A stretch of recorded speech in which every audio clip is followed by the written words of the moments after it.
L'invité du 12-13 de Souvenir FM. Allez, bienvenue pour une toute nouvelle émission. L'invité du 12-13 aujourd'hui, c'est la commune de Saubus qui est à l'honneur de cette émission, représentée donc par son maire, Didier Sarciat. Bonjour Didier. Bonjour. Vous allez bien ? Très bien, merci. Merci d'avoir accepté notre invitation donc pour parler de la commune. On va faire un petit point sur l'actualité, l'histoire, un peu de géographie, un peu tout ça quoi. Une fiche d'identité, je dirais, de la commune. À vos côtés, Yvon Loubel. Bonjour Yvon. Et bonjour. Vous allez bien ? Oui, très bien, merci. Vous êtes donc conseiller municipal, délégué à la culture et au tourisme. C'est votre premier direct, Yvon ? Non, c'est pas mon premier direct, non. D'accord, bon ben très bien, comme ça vous serez à l'aise. Nous donc aujourd'hui c'est Didier Sarciat, maire de Saubus, et Yvon Loubel, conseiller municipal délégué à la culture et au tourisme à Saubus. Vous êtes aussi Didier, un conseiller communautaire donc à Marenadour-Côte-Sud, à la communauté de communes. Vous avez été élu en 2014. Vous êtes artiste, graphiste, peintre, sculpteur, et vous êtes assez rare d'ailleurs en mairie. C'est ce que vous disiez, cette corporation de métier est assez rare en mairie. Vous êtes une cinquantaine en France, donc à avoir porté la fameuse écharpe tricolore. Vous avez votre atelier de travail aussi qui est à Saubus, exactement. Oui, tout à fait. Vous m'arrêtez si je me trompe. Non. Pour l'instant, ça va. Vous êtes originaire de Saubus, votre famille du côté de votre père est au moins présente à Saubus depuis le XVIIIe siècle, c'est bien cela ? Effectivement, et vous avez vous-même beaucoup voyagé avant de vous réinstaller définitivement donc en 2010. Il y a toujours eu un lien entre votre famille, entre vous et Saubus. Saubus, vous avez cette commune dans la peau, comme on dit. Oui, j'ai jamais quitté des yeux le village natal de mon père. On y revenait souvent suite au voyage de mon père qui était dans la fonction publique. Et c'est vrai que Saubus a toujours gardé pour moi. J'ai toujours eu une tendresse particulière et normalement, au fil de la vie, il s'est fait que je suis revenu travailler à Saubus, d'ailleurs en tant que professeur. D'accord. Enfin, à Dax, plus exactement, à Cendrillon, pendant 4 ans. Et puis après, mon cheminement d'artiste m'a éloigné vers Paris. D'accord. Pendant une vingtaine d'années. Et puis voilà, je reviens aux sources avec toute mon inspiration. Et voilà. C'est très bien. Alors, qu'est-ce qui a fait que vous avez brigué, on va dire, le poste de maire de cette commune? C'était en 2014. Je ne sais pas si on peut parler de briguer, parce que c'est un peu comme tout, c'est les hasards de la vie. Je ne vais pas trop revenir là-dessus, mais en tout cas, c'est une chose qui est passionnante, parce que le village de Saubus, c'est vraiment un village qui a énormément d'histoire, de patrimoine. Et c'est vrai que mon grand-père, il était là, était présent, était au conseil municipal d'ailleurs aussi, sur plusieurs mandats. Et c'est vrai que je me suis moi-même présenté d'ailleurs en tant qu'enseignant dans un mandat où j'ai été recalé d'ailleurs cette fois-là, dans les années 1983.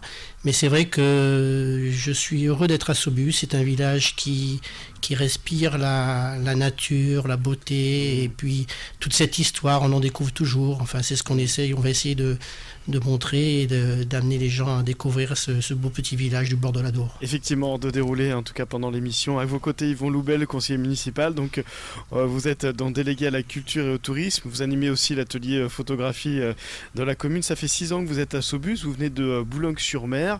Vous étiez donc kinésithérapeute spécialisé en neurologie infantile. Et puis à la retraite, vous avez découvert ce village. Qu'est-ce qui s'est passé ? Racontez-nous. Pour la retraite, effectivement, on pensait venir dans le Grand Sud-Ouest et le grand hasard nous a fait venir à Saubus.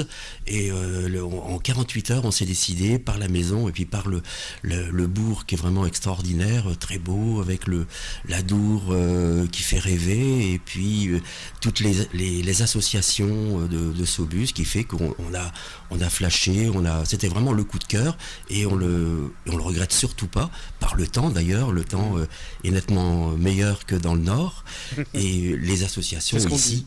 Oui, et on a adhéré immédiatement aux associations, et puis par la force des choses, et puis par le hasard aussi, j'ai été élu au conseil municipal, et donc c'est la première fois que je suis un élu, et puis c'est aucun regret, au contraire, à refaire, je ferai la même chose. Vous aviez toujours été impliqué dans des associations de toute façon, de par votre profession, dans le milieu du handicap notamment. Oui, dans le milieu du handicap, oui, j'ai créé des associations à Boulogne-sur-Mer sur les associations de paralysés et puis d'handicapés moteurs et génétiques. Aujourd'hui, la population de Saubus, elle s'élève à combien de personnes, combien d'habitants? Nous avons dépassé les 1000 habitants. On n'est pas encore enregistré à l'INSEE en tant que tel, mais ça ne saurait tarder.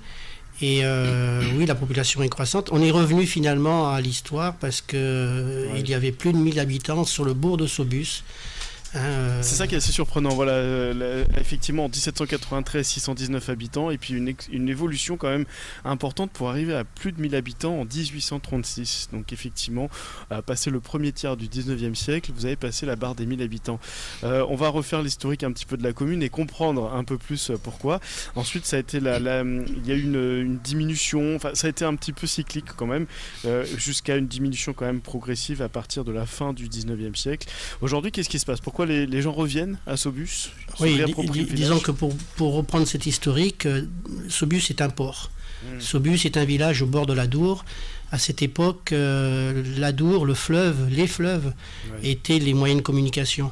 Donc il faut bien comprendre que Saubus, comme tous les petits villages du bord de l'Adour, étaient finalement les ports qui permettaient de ramener les denrées des colonies et d'exporter les denrées locales aussi. Et ce qui fait que Saubus était un port donc de mariniers, et un port marchand. Et donc une grande population, on imagine un peu 1000 habitants dans le bourg à l'heure actuelle, ça devait vraiment foisonner, quoi. Effectivement, ça devait fourmiller. On va parler un petit peu plus de l'histoire dans quelques instants, on va faire une courte pause et puis parler aussi un petit peu de la géographie. Et c'est aussi également une station thermale, précisons-le bien, on va développer aussi ce volet-là pendant l'émission. Saubus à l'honneur avec son maire Didier Sarciat et Yvon Loubel, conseiller municipal. Souvenir FM. C'est la commune de Saubus qui est à l'honneur, représentée donc par Didier Sarciat, le maire de la commune, plus Yvon Loubel, donc conseiller municipal. Vous êtes tous les deux mes invités pour l'émission L'invité du 12-13. Pour parler de Saubus, c'est vrai, on a fait un petit peu le point au niveau de la démographie. Aujourd'hui, vous avez redépassé les 1000 habitants, puisque c'était déjà le cas effectivement au 19e siècle, à l'époque où c'était un port florissant effectivement, qui amenait les denrées du port de Bayonne, c'est ça? C'était sur l'axe. C'était quelle route finalement? C'était une autoroute. Quelle autoroute? La fleuve Adour, voilà, l'autoroute Adour.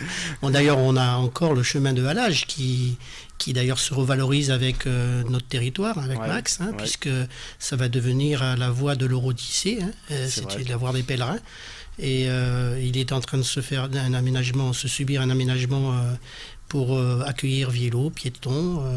Ça restera quand même une voie douce, puisqu'on pourra l'emprunter également sur certains tronçons en voiture, mais il sera ralenti, aménagé, et il va mettre en valeur tout cet axe qui est bordé de souvenirs d'ailleurs, comme votre radio. Effectivement. Est-ce qu'on sait à quand remontent les premières installations donc d'habitants sur ce territoire que deviendra Saubus? Alors là, on rentre dans l'histoire, et c'est vrai que le nom de Saubus, les habitants de Saubus s'appellent les Sibusates. Alors là, c'est une grande interrogation parce que les Sibusates, on les retrouve dans les écrits de César. De Jules César. De Jules César, avec son lieutenant Gracchus qui était venu contrer la coalition des Aquitains qui devait aider la Gaule. Et c'est vrai que là, il parle des Sibusates, des Tarusades, des Caucosates. Donc les tribus avaient ces noms en hâte. Et alors, est-ce que ça vient de là? Peut-être. La question reste posée. En tout cas, ça date de 50, c'est ça, 50-55 avant Jésus-Christ. Tout à fait, oui. Donc ça date effectivement d'il y a un petit moment. À partir de quand on a des certitudes, on a un peu plus de certitudes? Au Moyen-Âge, on a des informations historiques sur le au Moyen-Âge, au moment de l'Église, je pense. Oui, en 1289, le nom de Saubus est arrivé. Avant, c'était le nom de Sibus, Suabus, Saubuc, Saubus, orthographié différemment, Saubulia, Saubussa, Saubussa aussi. C'était pas fixe encore, c'était pas stable encore. C'était pas stable. Mais les premiers écrits, c'est en 1289 où c'est le nom de Saubus qui est arrivé. D'accord. Construction de l'église au XIIIe siècle, c'est bien cela, avec le château aussi de Belpaire, si j'ai bien compris, par le chevalier de Belpaire, autre personnalité donc qui a marqué de son empreinte la commune. Oui. On retrouve d'ailleurs des traces, alors là il faudra encore... vous savez, il y avait les nobles d'Albret. Les nobles d'Albret, d'ailleurs ils viennent de Dax. D'accord. Du Dax, écrit ACQS. Ouais, à l'ancienne donc. À l'ancienne. Et on retrouve des seigneurs de Josse, de Saubus, D'accord.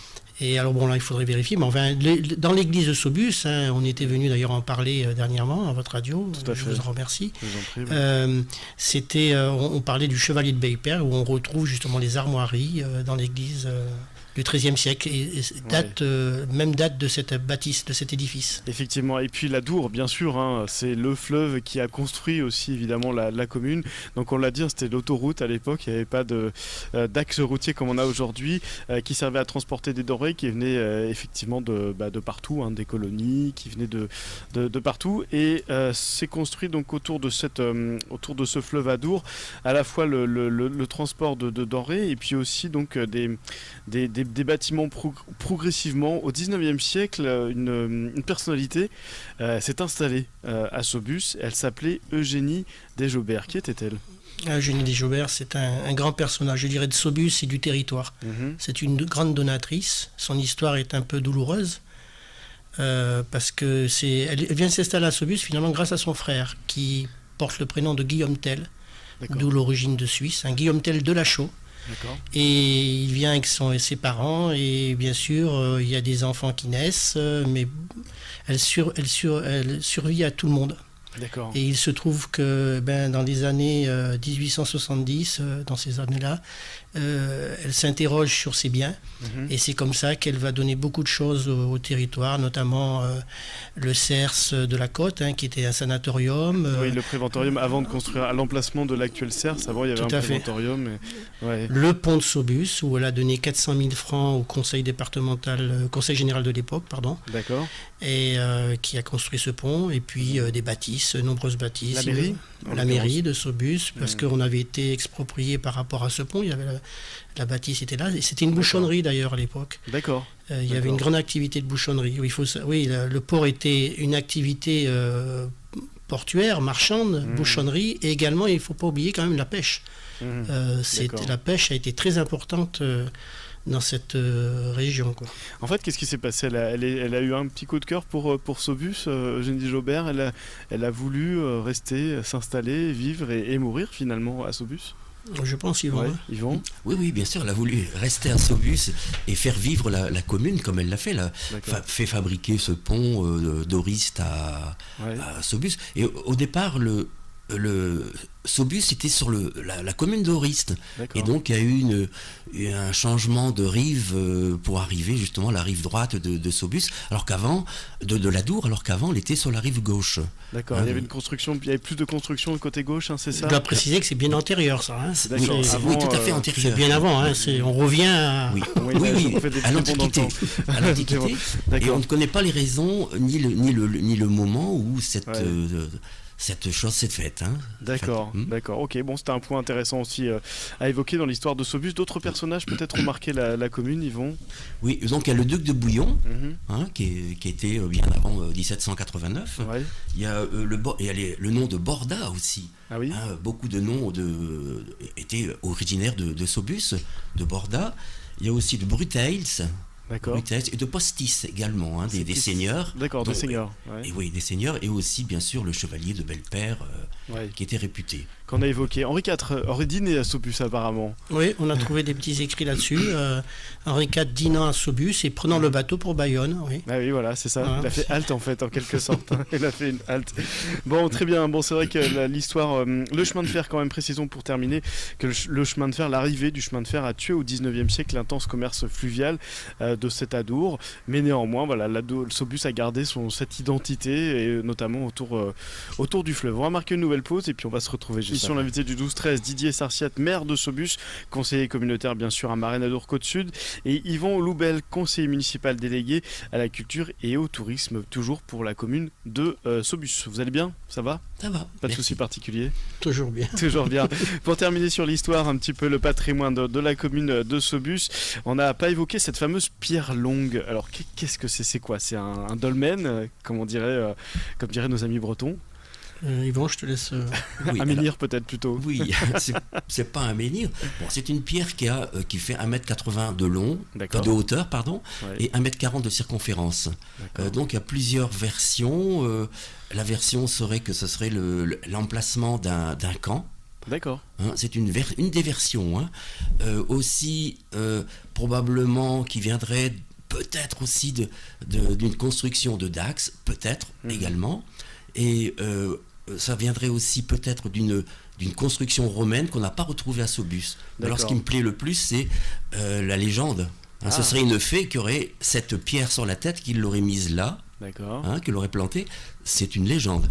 Et alors pour les paysans, quand ils voulaient de la sécheresse, anti-sécheresse, ils penchaient cette pierre pour provoquer de la pluie. D'accord. Donc là, c'est une légende. C'est sympa, j'aime bien la dernière version aussi. Oui, voilà, ça laisse rêver à pas mal de choses. On n'a pas une idée de quand elle date d'ailleurs, cette pierre en l'occurrence, c'est compliqué. C'est de l'époque romaine, c'est certain.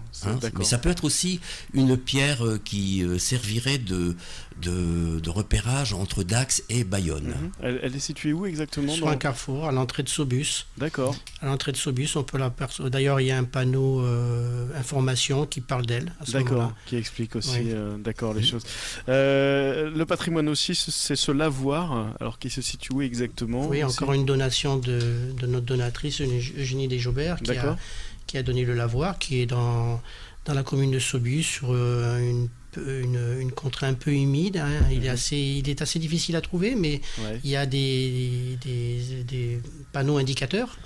On a tout un périple d'ailleurs qui est tracé sur le port de Saubus, où on peut voir donc tous les éléments de Saubus, les thermes, le parcours sportif, le Joannin, qui est un ruisseau qui traverse tout Saubus, le château Belpère, bien sûr, les portes à flot. Les portes à flot, on n'en a pas parlé, mais c'était finalement des portes qui ont été fabriquées par les Hollandais, qui permettaient justement de réguler la marée, c'est-à-dire que la marée remonte jusqu'à Dax, et donc permettait de faire rentrer les eaux dans les barthes. C'est aussi les barthes, c'est un élément historique de Saubus, c'est des barthes inondables, donc où on retrouve bien sûr le foin, les denrées, la faune, la flore. Ça servait d'écluse en quelque sorte. Tout à fait, tout à fait, et qui sont toujours en fonctionnement et qui fonctionnent toujours. Ah d'accord, c'est bon à savoir effectivement. Voilà, après pour continuer, le lavoir, vous en avez parlé, qui était chauffé à l'époque. D'accord. S'il vous plaît. C'était le pressing de l'époque. Il y avait un feu en dessous, un aménagement comme ça. Voilà, qui permettait de chauffer l'eau. Et merci à Eugénie Desjobert encore qui avait permis ça. D'accord. Elle a mis aussi la première fontaine qui était sur le bourg. Ouais. On peut découvrir aussi dans l'entrée de l'église, personne ne le voit trop, mais on voit encore la pierre tombale de sa mère, Madame Colline, épouse de Lachaud. D'accord. Qui est toujours enterrée à l'entrée de l'église de Saubus. C'est elle aussi qui a donné à l'heure actuelle le terrain du cimetière, le cimetière qui était comme à l'époque autour de l'église. Oui, comme ça se faisait beaucoup, effectivement. D'accord, intéressant.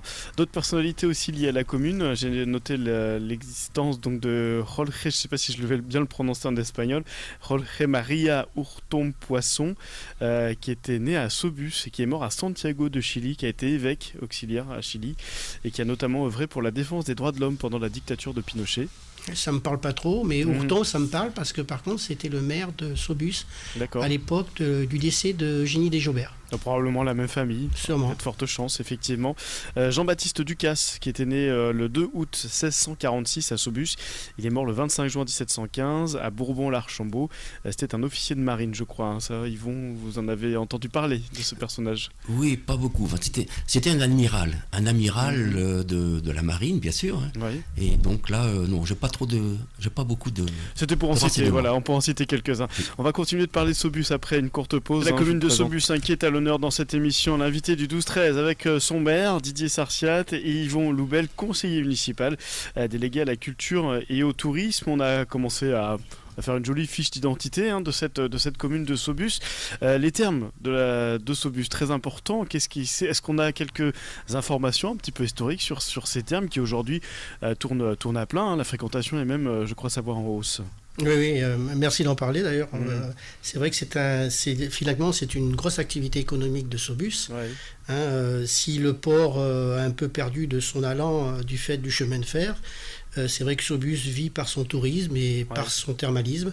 un peu comme Dax, et ça marche bien apparemment, puisque je crois qu'avec les remises en forme de son directeur, c'est une entreprise qui fonctionne bien. C'est à la fois une cure thermale et à la fois la possibilité effectivement de proposer d'une offre de remise en forme.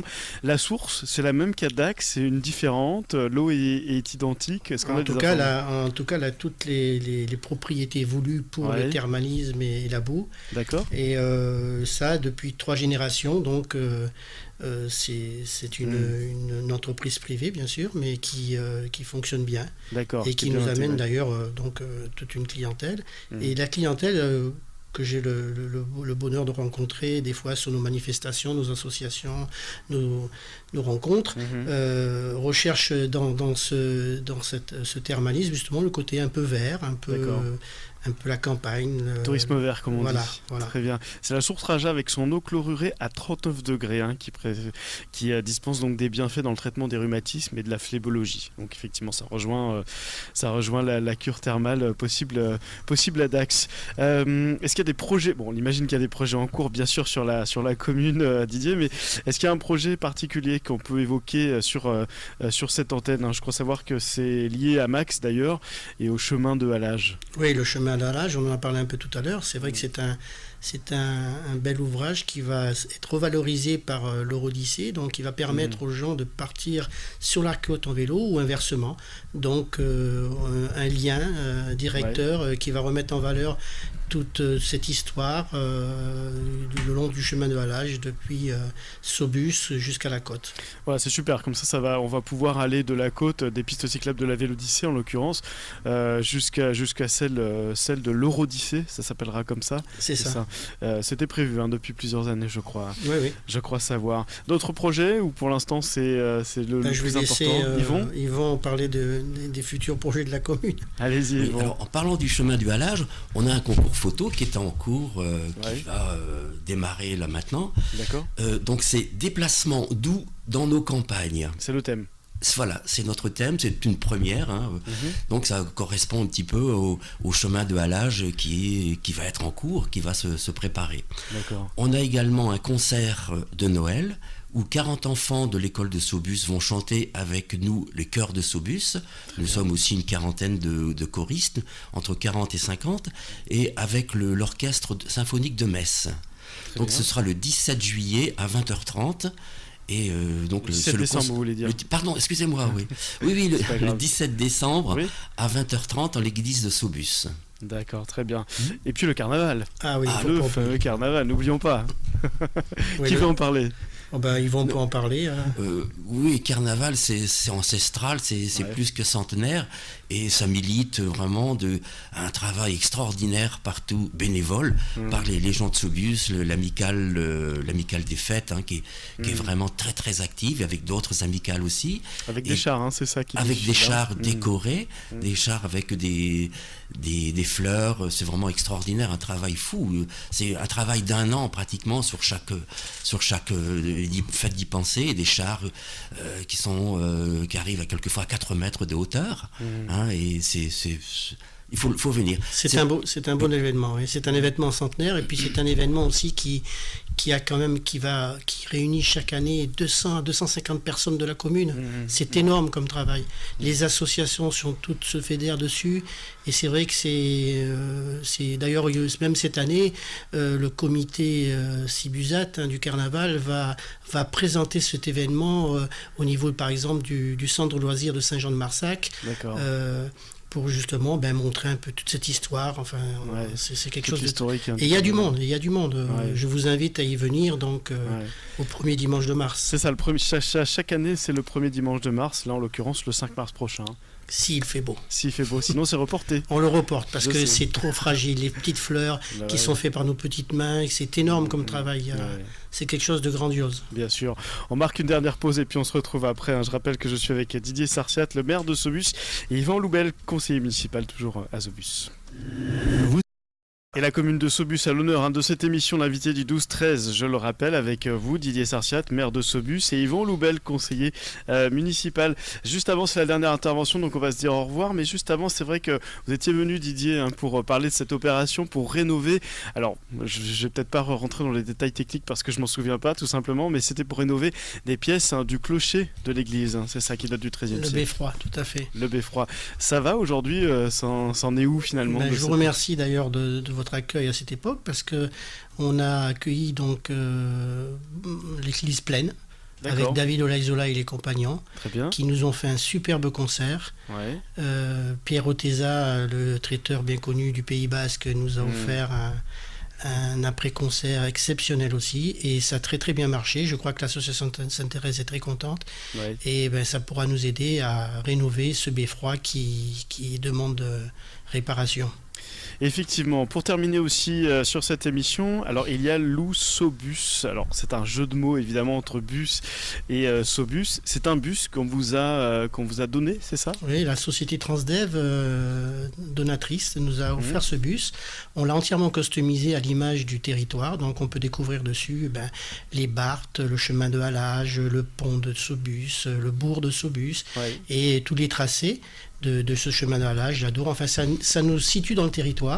Et dans ce bus, on accueille bien sûr des associations, des expositions, des réunions, et il a vocation de se placer, en tout cas l'été, sur le chemin de halage, au port de Saubus, pour faire découvrir tout notre patrimoine et le patrimoine du territoire. Très bien, effectivement. Là où passe l'Eurodyssée, effectivement, vous avez vos ateliers photos aussi, Yvon, si j'ai bien compris, dans ce bus, des réunions photos en tout cas. Oui, on fait des réunions photos quand le temps le permet et quand le bus est de sortie.